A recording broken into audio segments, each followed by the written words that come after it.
শিশুটির হাতে মোবাইল, মোবাইলের স্ক্রিনে রিলস, অন্তহীন অর্থহীন শালীন অশালীন ভেদাভেদ, জ্ঞানহীন রিলস।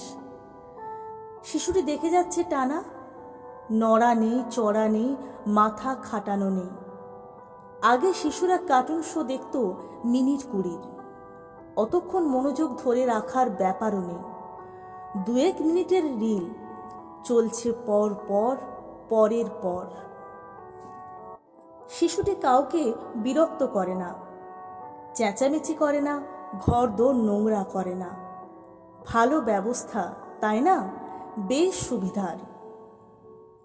আর তার মনের ভেতর তার অপরিণত নিষ্পাপ কাদার তালের মতো যে কোনো ছাঁচে পড়ে তার রূপ ধারণ করার মতো নরম মনটার ভিতর কি ঢুকছে পর পর, পরের পর?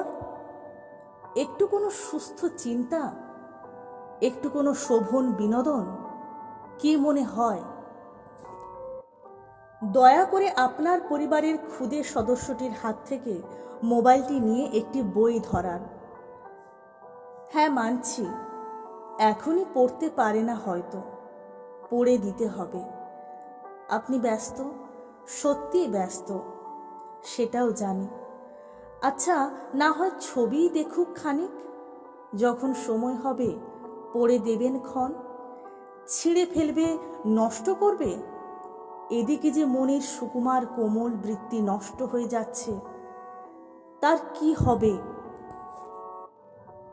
আচ্ছা বেশ, বই না হয় নাই দিলেন, সাদা কাগজ আর রং পেন্সিল দিন, হিজিবিজি কাটুক।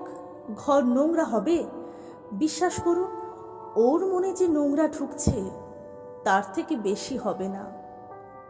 আর না হলে ব্লকস দিন, কাঠের বা প্লাস্টিকের। মডেলিং ক্লে, তাও না পেলে সাবেক খেলনাবাটি, গাড়ি, পুতুল। কিছু তো করুক হাত দিয়ে, মাথা দিয়ে, মন দিয়ে। অন্যের বানানো কিছু উদ্ভট কিম্ভূত কার্যকলাপের রেকর্ডিং থেকে মগজ ধোলাই না হয় নিজের মনে খামখেয়ালিপনাই করুক না হয়। আপনার শিশুকে আপনি কিভাবে বড় করবেন সে বিষয়ে আমি সামাজিক মাধ্যমে উটকো গায়ে পড়ে জ্ঞান দিচ্ছি। আপনার বিরক্তিকর উদ্বেগ হতে পারে, মানছি। আসলে 4 বছরের কন্যা আয়নার সামনে নানা অঙ্গভঙ্গি সহকারে বলছে, মা আমাকে সেক্সি লাগছে।